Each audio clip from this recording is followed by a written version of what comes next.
ever since lumaki yung nunal ko, naging isa sa mga insecurities ko na siya. So, ayan, may nakapag-recommend nga sa akin na tanggalin ko daw gamit yung Kasoy Cream. So, at first, hesitant ako, pero try natin. So, ayan, naghugas muna ako ng mukha para malinis yung area, especially yung area na may nunal. Yan, gumamit pala ako dyan ng charcoal facial wash. So, yun, binasa ko yung instruction. The first important thing to do is to read the instruction. So, ayan. So, ang interval na ginamit ko is 15 minutes every application. So, 3 times application po yung ginawa ko. At ayan, naglagay ako ng alcohol para ma-disinfect yung area. At para rin maiwasan natin yung infection.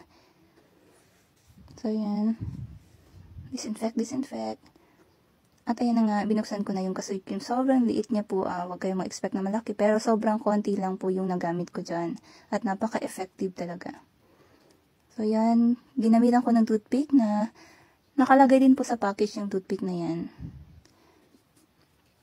So, yan po. My first application.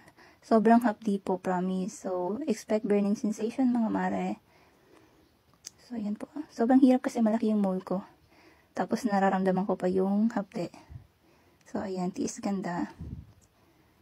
So, yan na nga po. Nag-apply na ako.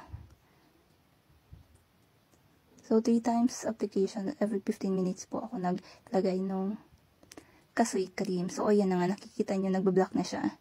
Ibig sabihin, patay na yung mole ko. So, ayan po, patay na yan. Tapos na yung applications ko dyan. At nag-wait ako ng 9 days bago matanggal yung nunal ko. So, dahil naging confidently beautiful ako, i-share ko sa inyo yung link na nasa bio ko. Thank you!